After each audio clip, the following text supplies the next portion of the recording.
Voilà, je vous invite donc à prendre votre Bible et nous allons aller dans le livre de la Genèse avant de lire dans les Corinthiens. Donc Genèse chapitre 14.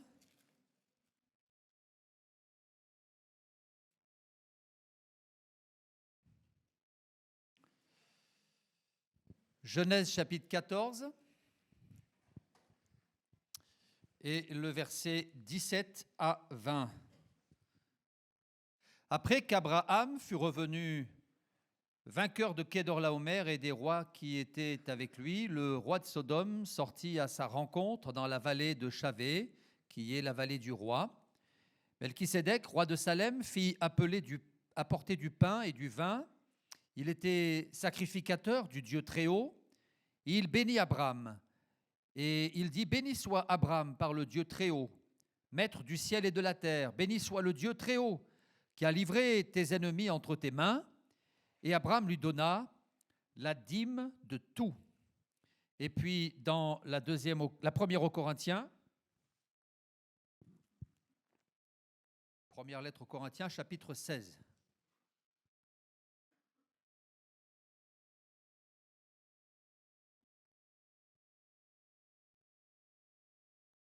Verset 1er.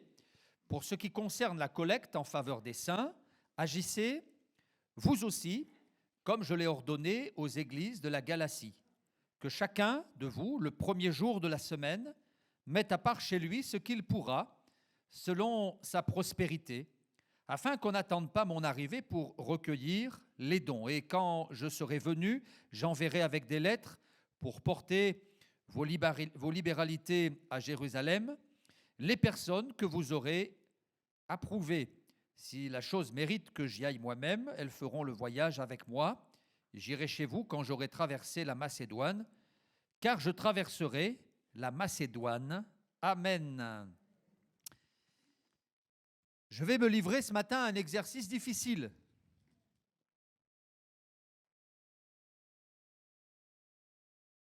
Je vais vous parler de la dîme, des offrandes et des libéralités. Beaucoup de chrétiens viennent me voir en disant, frère,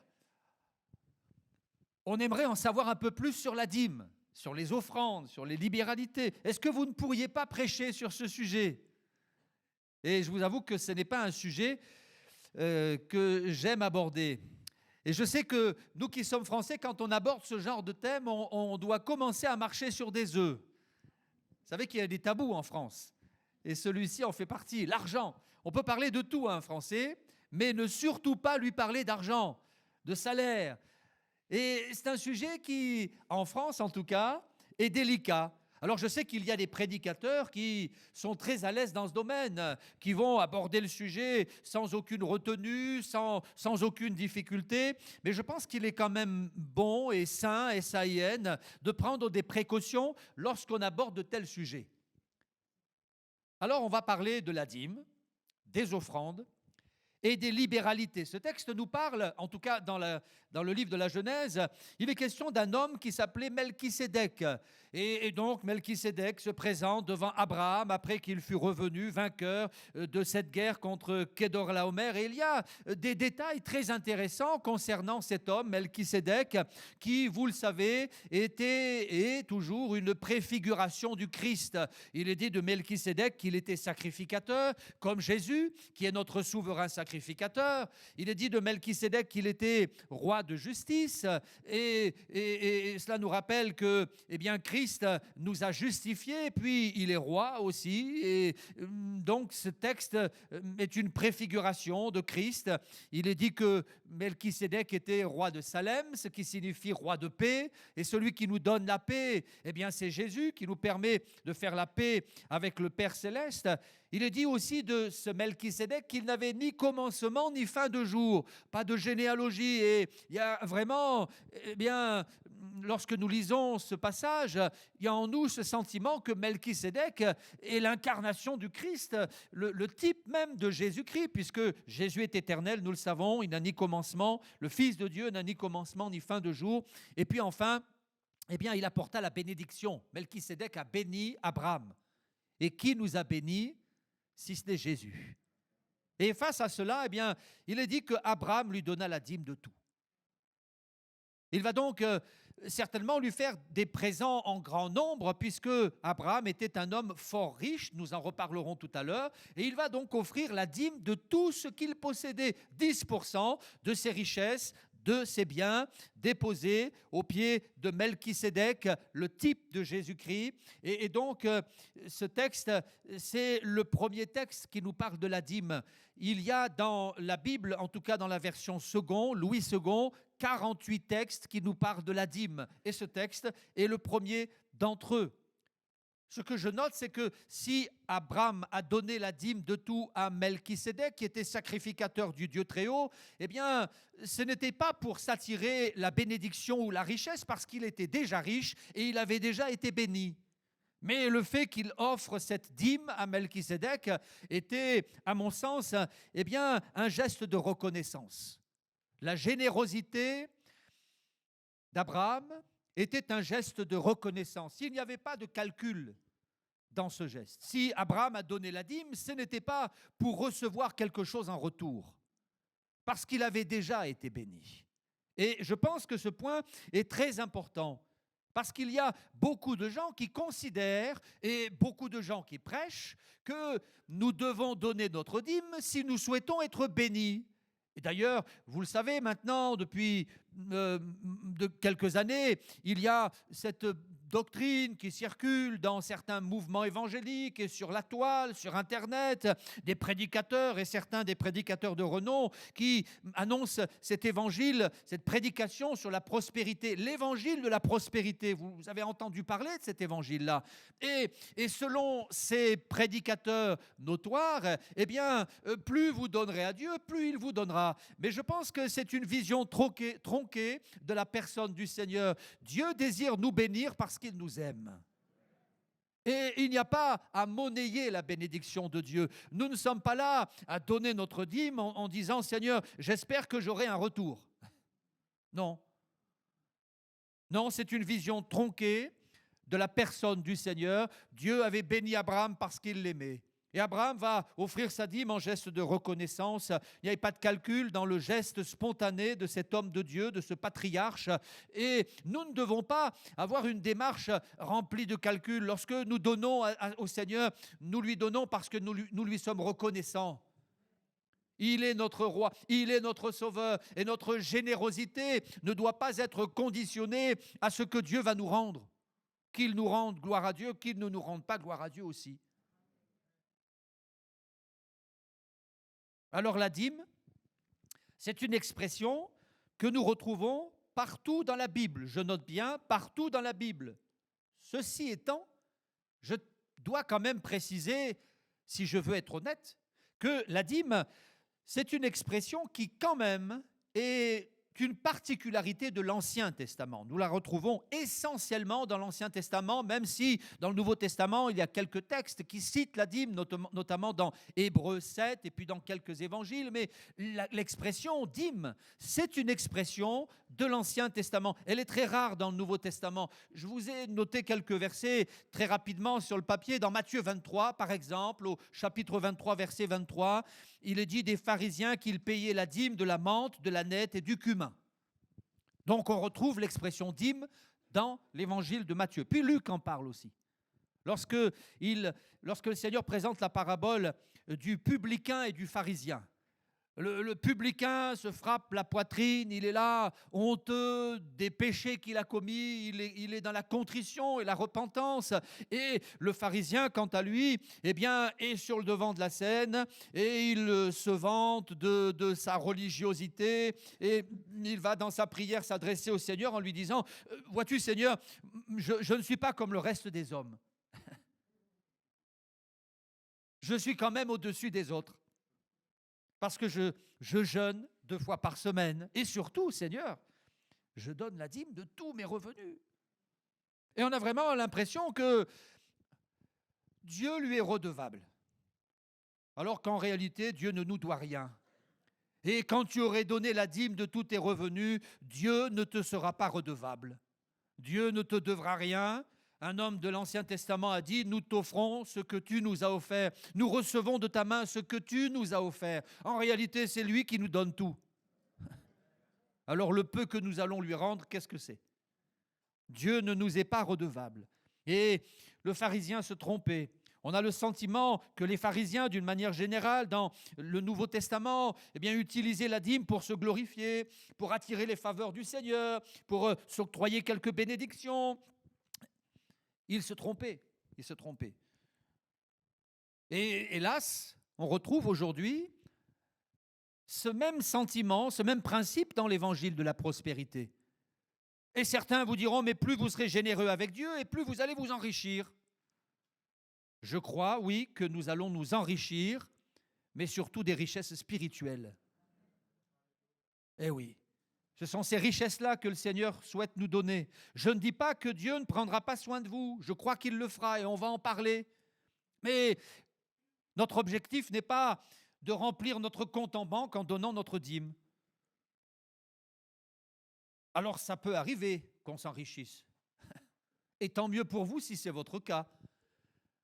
D'ailleurs, Abraham était riche. Donc être riche, ce n'est pas un péché, ce n'est pas un délit. Être riche, c'est une grâce que Dieu nous donne. Et si vous pouvez réussir dans vos affaires, prospérer dans le domaine de vos finances, gloire à Dieu. Abraham était riche, il est dit dans Genèse 13 qu'il était très riche même, en troupeaux, en argent et en or. Mais tous les hommes de Dieu de la Bible n'étaient pas riches. Pourtant, tous étaient des hommes de Dieu. Et tous étaient bénis. Et s'il y en a un que je peux citer, l'exemple par excellence, c'est Jésus. Parce que je sache, quand nous lisons l'Évangile, Jésus n'était pas de ceux qui ont cumulé les richesses. Il n'avait aucune richesse, il n'avait même pas un lieu où reposer sa tête. Donc Jésus faisait partie des plus démunis, mais Dieu a pourvu, le Père a pourvu à ses besoins. Les premiers prédicateurs aussi, ceux qui étaient à l'origine de l'Église, de sa naissance, de sa croissance, ces hommes qui ont jeté les fondements de l'Église primitive, eux aussi étaient des gens très modestes. Notez ce texte du boiteux du temple, quand l'apôtre Pierre s'adresse à cet homme qui est boiteux, là, il est à la belle porte du temple, l'apôtre Pierre parle à cet homme, et vous savez ce que dit l'apôtre Pierre? Moi, je n'ai ni or, ni argent, mais ce que j'ai, je te le donne. Ainsi, l'apôtre Pierre ne faisait pas partie de ces hommes fortunés de l'époque, mais il avait une richesse spirituelle qu'il va communiquer à cet homme. C'est la puissance de l'Évangile qui va sauver son âme, qui va libérer son corps et qui va changer sa vie. Et ça, c'est la plus riche et la plus précieuse des bénédictions que le Seigneur puisse nous donner. Amen. Alors, les premiers prédicateurs n'avaient pas de grands biens et pourtant ils étaient bénis. Dieu les a bénis. Nous trouvons dans la Bible des hommes de Dieu qui étaient riches et d'autres qui ne l'étaient pas. Et Jésus lui-même, notre exemple par excellence, n'a jamais vécu dans le luxe ou dans le raffinement. Au contraire, la Bible dit qu'il s'est dépouillé. Il s'est dépouillé lui-même en prenant une forme de serviteur. Lui qui vivait dans la gloire et les richesses, il a tout abandonné pour venir au secours de ce monde en perdition. Et dans la parole de Dieu, il est même écrit qu'il s'est fait pauvre de riche qu'il était, afin que nous soyons enrichis, mais comprenons bien là, des richesses spirituelles. Des richesses spirituelles. Christ s'est dépouillé pour prêcher l'Évangile, alors qu'aujourd'hui, nous voyons certains prédicateurs qui, eux, sont prêts à dépouiller les fidèles pour leur profit personnel, pour leur enrichissement personnel. Ce que Dieu nous propose, ce sont des bénédictions spirituelles et non pas les bénédictions matérielles. Alors, la dîme, la Bible en parle, elle en parle souvent, et notamment dans l'Ancien Testament. Dans le Nouveau Testament, il y a peu d'allusions à la dîme. Par contre, l'Ancien Testament regorge de textes qui nous en parlent. Dans Lévitique 17, Lévitique 27, il est question de la dîme du bétail. La dîme du bétail. Dans le livre du Deutéronome, chapitre 12, la dîme du blé, du mou, de l'huile. Dans 2 Chroniques 31, la dîme du miel et des produits des champs. Bref, on ne va pas tous les lire. Et la dîme est un principe qui nous enseigne la générosité pour l'œuvre de Dieu, et nous ne devons pas le mettre de côté. Ce que je note lorsque je lis tous ces textes de l'Ancien Testament qui font allusion à la dîme, c'est que la dîme était utile, elle était même nécessaire. Elle était utile et nécessaire, elle servait à l'entretien de la maison de Dieu, elle servait à subvenir aux besoins des Lévites, des sacrificateurs. Sans dîme, eh bien, plus de vie religieuse, plus de culte, plus d'adoration. Sans dîme, plus de trompettes retentissantes dans le temple, plus de portiers, plus de Lévites, plus de sacrificateurs. Sans dîme, eh bien, la vie cultuelle en Israël n'existait plus. C'est pourquoi l'Ancien Testament souligne à de nombreuses reprises ce principe de la dîme. La dîme, c'est un principe que nous ne devons pas mettre de côté. D'ailleurs, je note aussi que dans de nombreux textes, et il y en a un que vous connaissez, je pense, eh bien, Dieu s'engage. Il s'engage. Il s'engage à pourvoir aux besoins du peuple si celui-ci accepte cette démarche de foi, parce que donner la dîme, c'est une démarche de foi. Et Dieu s'engage à subvenir aux besoins de ses enfants qui accepteraient ce principe de foi. Et vous connaissez Malachie, au chapitre 3, au verset 10, qui nous parle de la dîme. Les écluses des cieux. Dieu dira, apportez à la maison du trésor toutes les dîmes, afin qu'il y ait de la nourriture dans ma maison, entre guillemets, pour nourrir les Lévites, les prêtres, les sacrificateurs. Apportez à la maison du trésor toutes les dîmes, afin qu'il y ait de la nourriture dans ma maison. Mettez-moi de la sorte à l'épreuve, et vous verrez si je n'ouvre pas pour vous les écluses des cieux, et si je ne répands pas sur vous la bénédiction. Dieu n'est pas en train de dire, si vous voulez être béni, il faut donner la dîme. Mais Dieu est en train de dire, si vous acceptez de marcher par la foi, eh bien je vais pourvoir à vos besoins. Parce que la générosité, c'est le fruit de la foi. Bien souvent. Bien souvent. Alors la Bible nous invite à faire cette démarche de foi. Lorsque nous offrons quelque chose au Seigneur. Il y a un exemple dans l'Ancien Testament qui est un exemple parlant, c'est l'exemple de la veuve de Sarepta.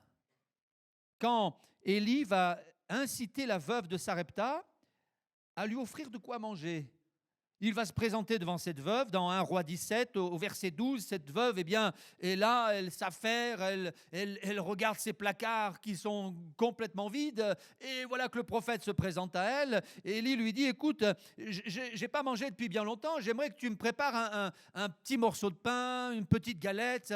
J'aimerais avoir de quoi me mettre quelque chose sous la dent. Et voilà que la veuve de Sarepta de lui répondre, mais je n'ai plus qu'une poignée de farine et un petit peu d'huile dans une cruche. Alors, vois-tu, je vais rassembler le peu qui me reste.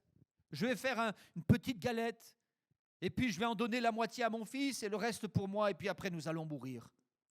Ça sera mon fils et moi d'abord. Et il n'y aura rien pour toi. Il n'y aura rien pour toi, Élie. Et voilà qu'Élie va interpeller cette femme. Et il va lui dire ceci, mais prépare-moi d'abord un petit gâteau. Moi d'abord. Et vous comprenez que la voix d'Élie, en réalité, c'était la voix de Dieu. Je précise que dans l'Ancien Testament, Dieu parlait par la bouche des prophètes, et la parole des prophètes était une parole indiscutable, contrairement à la Nouvelle Alliance, où la parole prophétique que nous entendons jaillir de nos cultes est une parole qui doit être examinée. Examiner toute chose, dit la Bible. Et quand certains s'élèveraient en disant, mais bien, moi j'ai ce ministère de prophète, il n'en demeure pas moins que nous devons examiner ce qui sort de la bouche de ce prophète-là. Contrairement à l'Ancien Testament, parce que dans l'Ancien Testament, eh bien, la parole du prophète, c'était parole de Dieu. Elle était indiscutable. Et voilà que eh bien, le prophète va lui dire ceci, prépare-moi d'abord un petit gâteau. Et cette femme est là, elle est confuse. Mais il y a une promesse.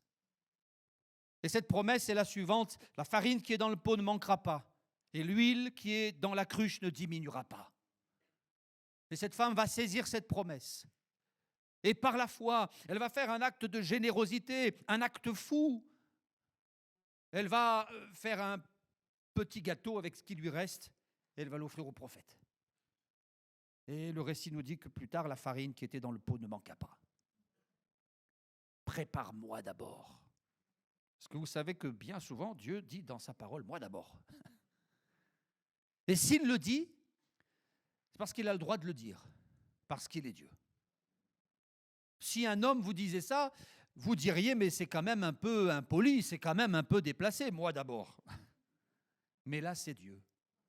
Et Dieu a le droit de nous dire « moi d'abord ». Et lorsque Dieu nous dit « moi d'abord », eh bien, si nous saisissons sa promesse par la foi, eh bien, nous avons la conviction qu'il pourvoira à nos besoins. Amen. Prépare-moi d'abord un petit gâteau. Et cette femme va, eh bien, par la foi, exprimer cette générosité exemplaire. Et Jésus va en parler d'ailleurs dans le Nouveau Testament. Ce qui nous empêche bien souvent d'exercer la foi dans le domaine de la dîme, des libéralités ou des offrandes, c'est bien souvent la peur de manquer. On a peur de manquer. Et la peur de manquer, c'est une entrave à la foi. Si cette femme avait eu peur de manquer, elle n'aurait pas donné au prophète, mais la foi va la transporter et elle va finalement entendre la parole de Dieu et elle va faire cet acte fou, elle va donner ce qui était vital pour elle. Et Dieu va la bénir en retour. La peur de manquer. Et c'est vrai qu'aujourd'hui, les temps sont durs. Les temps sont durs. Et je comprends cette peur. Pour l'avoir moi-même parfois vécu, la peur de manquer. Ceci étant, je ferai une petite parenthèse quand même pour vous dire que on est parfois prêt à dépenser des fortunes dans des choses qui sont futiles, inutiles, voire même toxiques. Prêt à dépenser des fortunes dans un paquet de cigarettes, une bouteille d'alcool, un vêtement dont on n'a pas besoin. Mais pour l'œuvre de Dieu, parfois la peur de manquer nous restreint, nous freine. On a fait des expériences avec ma femme dans le ministère, des expériences qui nous ont montré que Dieu était fidèle et que Dieu était bon, et que Dieu prenait soin de nous. Il y a quelques années, il y a pas mal d'années, on a eu un problème de voiture et ma femme avait un petit travail, une petite voiture, un petit salaire, et elle avait besoin de sa voiture pour aller travailler, et voilà que la voiture lâche. Petite Twingo à l'époque. Plus de voiture. Alors avec ma femme, on dit, eh bien voilà, on va aller dans les concessionnaires de la ville et puis on va essayer de trouver la plus petite voiture, la voiture la moins chère. Alors on a commencé par un premier concessionnaire, puis un deuxième, et puis au fil des jours, eh bien, on diminuait la taille de la voiture, vous voyez, et on est allé vraiment voir la plus petite voiture, celle qui n'avait qu'un volant et 3 pédales, c'est tout. Hein, avec une manivelle pour monter la fenêtre. Et puis à chaque fois, eh bien, on repartait la mine défaite parce qu'on constatait qu'on ne pouvait pas s'acheter de voiture. Et voilà que quand on a essayé d'acheter la plus petite, parmi la plus petite des voitures, on s'est aperçu qu'on n'avait pas les moyens. Et avec ma femme, eh bien, on a dit on va prier, on ne sait pas comment on va faire. Et le vendredi soir, on a dû prier, c'était le mercredi, jeudi, et puis le vendredi soir vient la réunion de prière, et puis avant la réunion de prière, un frère vient me trouver en disant « Pasteur, je voudrais parler avec toi après la réunion parce que j'ai un problème ». Bon, ça arrive, et j'ai dit « Écoute, on va avoir la réunion de prière, et puis ensuite on pourra discuter après la réunion ». Et ce frère donc m'attend après la réunion, on bascule dans la garderie, on discute tous les deux, puis ce frère de me dire « J'ai un problème », et je voyais que le frère tournait autour du pot. Alors j'ai dit, écoute mon frère, tu peux me parler librement, n'hésite pas, vas-y. Et ce frère me dit, voilà, j'ai un problème, c'est qu'on a 3 voitures et on en a une en trop.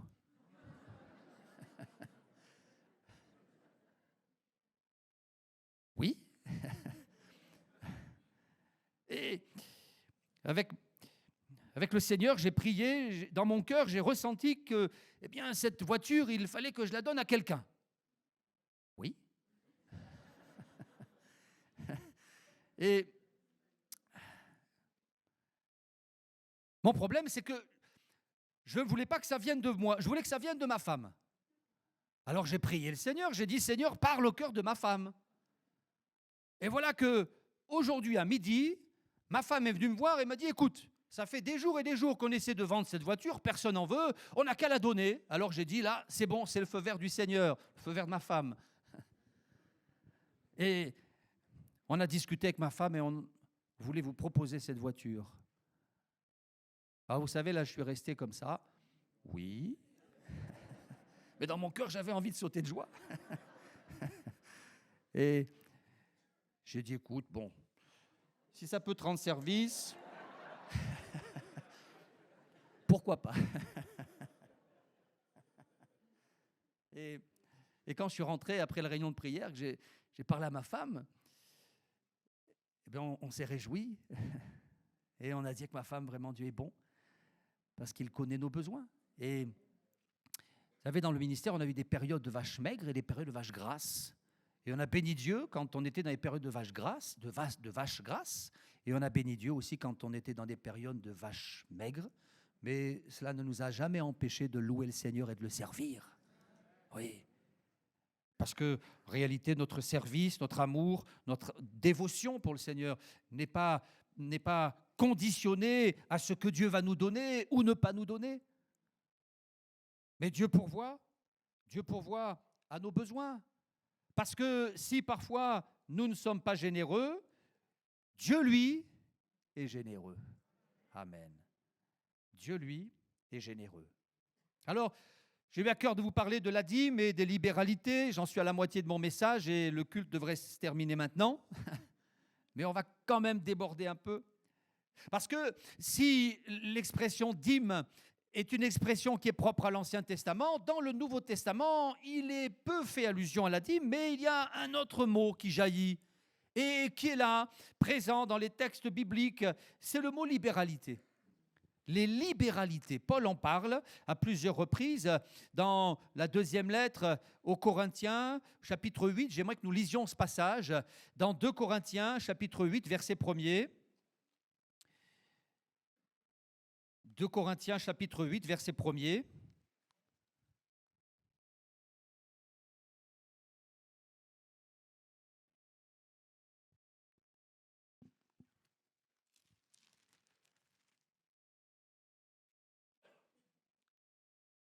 Je lis ceci. Nous vous faisons connaître, frères, la grâce de Dieu qui s'est manifestée dans les églises de la Macédoine, à travers la grande épreuve de leurs afflictions, leur joie débordante et leur pauvreté profonde, ont produit avec abondance de riches libéralités de leur part. Ils ont, je l'atteste, donné volontairement, selon leurs moyens, et même au-delà de leurs moyens, nous demandant, avec de grandes instances, la grâce de prendre part à l'assistance destinée aux saints.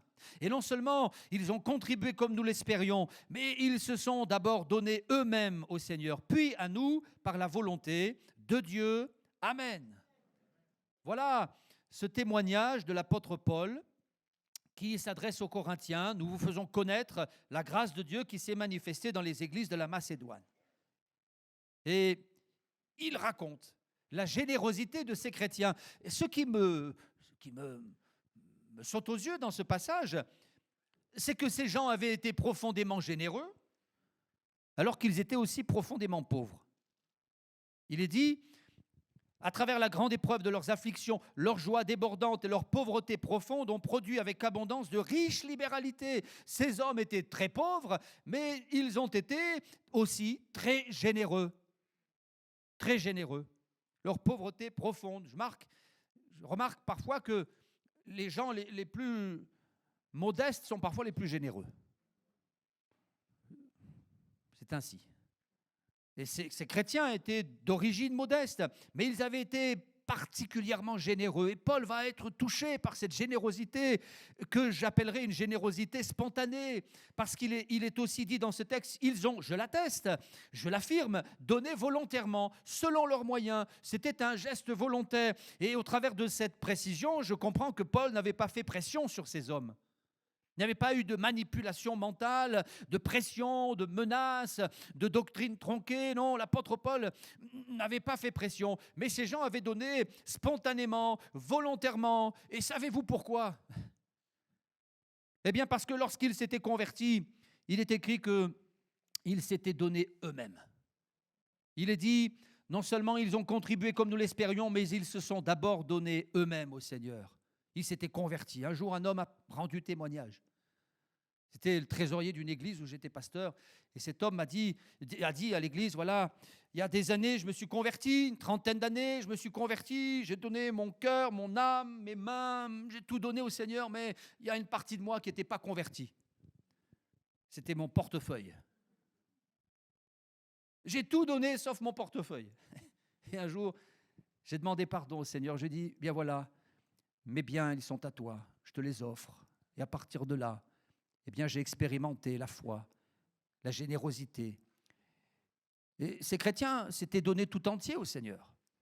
Et en réalité, leur générosité était la conséquence de leur conversion. Et c'était un geste volontaire, pas de pression, pas de menaces, pas de doctrine tronquée pour essayer de soutirer les biens de ces gens. Non, c'était spontané, volontaire. Et c'est avec joie qu'il l'avait fait. Et je pense que pour nous, c'est un modèle. Nous sommes parfois repris par la générosité de ces croyants. Et dans ce texte, il est donc question des libéralités. Leur profonde pauvreté ont produit avec abondance de riches libéralités, à tel point qu'ils avaient donné au-delà de leurs moyens. C'est écrit, ils ont, je l'atteste, donné volontairement, selon leurs moyens, même au-delà de leurs moyens. C'était, aux yeux de certains, une démarche déraisonnable. Ils avaient donné plus qu'ils auraient pu et qu'ils auraient dû, mais ils avaient confiance en Dieu. Confiance en Dieu. Et je crois que c'est pour nous un modèle. Un modèle, l'apôtre dira aux Philippiens dans le chapitre 4, « Mon Dieu pourvoira à tous vos besoins selon sa richesse et avec gloire. » Selon sa richesse et avec gloire. On a fait l'expérience. Je remarque d'ailleurs que c'est souvent avec les voitures qu'on fait les expériences. Hein. Avec ma femme, on avait une petite voiture et c'était une Talbot Samba. Pour les anciens, vous vous rappelez, ces petites voitures, une petite Talbot Samba. Et on était très contents de notre voiture. Et voilà que Rémi vient de naître. Il a quelques mois, il a 5 ou 6 mois. Et il est prévu qu'on déménage, qu'on quitte l'Aude, dans la région dans laquelle on était, pour déménager dans une autre assemblée. Et on trouve un appartement, par la grâce de Dieu, un HLM, un bel appartement. Seulement, il faut verser une caution. 2500 francs. C'était les francs à l'époque. Et avec ma femme, on dit on n'a pas ces 2500 francs en banque. Et voilà que le petit vient de naître, il fallait acheter la poussette, le cosy, le ceci, le cela, les biberons. Et vous savez que c'est une situation difficile pour un jeune couple. Alors avec ma femme, on a dit, eh bien voilà, on va vendre la voiture. C'était tout ce qu'on avait. Alors on fait passer une annonce dans le journal. À l'époque, pas de Bon Coin, pas d'internet, mais le journal. Alors je vais dans le journal du coin et j'achète 3 annonces, 3 parutions sur 3 semaines. Je rentre à la maison et donc on met la vente à 5 000 francs. On s'est dit on va essayer quand même d'avoir un peu d'argent de plus, on met la vente à 5 000 francs. Et je rentre à la maison et le matin qui suit, je prends mes chiffons, je prends mes produits, je frotte la voiture. Et puis un gars passe comme ça, me regarde, dit « Bon courage, monsieur. » « Oui, merci. » Et je continue de frotter la voiture. C'est midi, le gars rentre du travail, me voit encore frotter. Il me dit « Bon courage, monsieur. » « Oui, oui, merci. » À 14h, il retourne au travail, il me voit frotter la voiture, je la brique dedans, dehors, le moteur. Et puis le soir, il rentre à 5h, il me voit encore frotter la voiture. Et il me dit « Vraiment, elle va briller votre voiture. Hein ?» Je dis « Oui. » Si avec ça, j'arrive pas à la vendre. Et là, je suis sûr que je vais la vendre parce que je suis sûr que j'ai un bien extraordinaire entre les mains. Et puis une semaine passe, pas de vente, pas de téléphone, rien. Alors je suis triste, je vais baisser le prix. Et je baisse le prix à 4 000 francs. Deuxième annonce, la semaine passe, pas de vente. Alors je continue de baisser. Troisième annonce, je la mets à 3 000 francs. Je commence à me liquéfier et au bout de 3 semaines, pas de vente. Ma femme monte dans la voiture, n'y voyez pas là un discours misogyne. Elle prend la voiture et devinez, accident de voiture. Elle rentre à la maison, la voiture est toute cabossée. Et là, je vois mes 2500 francs partir en fumée. Je dis, Seigneur, comment est-ce que tu vas te débrouiller avec nous, Seigneur? Et là, le soir arrive, les 3 annonces sont passées, on ne sait plus comment faire. Et un jeune de l'église me téléphone, je décroche mon téléphone. Et le jeune enthousiaste me dit, écoute, j'ai parlé de ta voiture à un collègue de boulot, il veut l'acheter. Je lui dis, mais c'est plus à peine, elle est cassée. Il arrive trop tard. Et là, eh bien, avec ma femme, on prie et on dit, mais Seigneur, comment on va faire? Et le gars me rappelle, le chrétien me rappelle en disant, écoute, j'en ai parlé à mon collègue, il veut quand même venir la voir. Alors j'ai dit, écoute, viens, amène-le et puis on verra bien. Et on fixe le rendez-vous, le gars vient, et je descends de la maison, et je ne savais absolument pas ce que j'allais dire à cet homme. On avait juste besoin de 2500 francs pour payer la caution de l'appartement. Alors, je descends de la maison, il y a le jeune chrétien, il y a le monsieur, moi je suis là dans mes petits souliers, le jeune chrétien ne dit rien, et c'est un peu embarrassant comme situation. Et le monsieur fait une fois le tour de la voiture, et puis je dis, oui, elle est un peu abîmée quand même, hein. Bon. Et il fait une deuxième fois le tour de la voiture, et là, il me dit, combien vous en voulez? Alors, j'ose pas répondre, je dis, écoutez, votre prix sera le mien. Il me regarde, me dit, écoutez, je vous donne 2500 francs et je pars avec. Et là, pareil, je suis resté très calme, mais j'avais envie de sauter de joie. Je me suis dit, le Seigneur a pris soin de nous. Amen. Est-ce que vous savez qu'on a un Dieu qui prend soin de nous? Oui. Prends soin de nous. Et c'est pourquoi je pense que nous ne devons pas avoir de crainte. Oui, Dieu voit la foi, Dieu honore la foi. Je crois que la foi, c'est le meilleur vaccin contre l'avarice, contre la crainte. On parle beaucoup de vaccins aujourd'hui, hein. Gardez-vous avec soin de toute avarice, car la vie d'un homme ne dépend pas de ses biens, dira Jésus. Je crois que Dieu pourvoit nos besoins. Et nous en avons fait l'expérience. Et j'aimerais terminer avec cette dernière lecture dans 1 Corinthiens, chapitre 16, où Paul nous donne quelques conseils par rapport à la dîme et aux offrandes, et notamment à la manière de donner au Seigneur. 1 Corinthiens chapitre 16. 1 Corinthiens chapitre 16, verset 1er. Pour ce qui concerne la collecte en faveur des saints, agissez vous aussi comme je l'ai ordonné aux églises de la Galatie, que chacun de vous, le premier jour de la semaine, mette à part chez lui ce qu'il pourra selon sa prospérité, afin qu'on n'attende pas à mon arrivée pour recueillir les dons. Et quand je serai venu, j'enverrai avec des lettres pour porter vos libéralités à Jérusalem les personnes que vous aurez approuvées. Voilà les conseils que donne l'apôtre Paul à ces chrétiens de Corinthe. Comment donner? Qui peut donner? Pourquoi donner? Le premier point, c'est qu'il parle de collecte. Donc, ce n'était pas un sujet tabou. Et déjà, à cette époque, eh bien, on organisait des collectes comme on le fait aujourd'hui dans nos églises. Et il parle des églises de la Galatie. Il dira... agissez vous aussi, comme je l'ai ordonné aux églises de la Galatie. Donc ce n'était pas un procédé local, mais c'était une pratique courante. Dans toutes les églises, on procédait à des collectes. Et il dira ensuite que chacun de vous, chacun, c'est qui? C'est tout le monde. Chacun. Et je crois qu'on doit s'approprier ce texte. Chacun. Dans un autre passage, ce petit mot, chacun, revient. Dans la deuxième aux Corinthiens, chapitre 9, Paul dira que chacun donne comme il a résolu en son cœur, sans tristesse ni contrainte, car Dieu aime celui qui donne avec joie, chacun. Et je crois que nous devons tous donner, tous. Quand je dis tous, c'est tous, du plus vieux au plus jeune. Au plus jeune. L'école du dimanche, les responsables du club du dimanche sont là, je crois. On enseigne l'offrande aux petits pour qu'ils aient ce réflexe.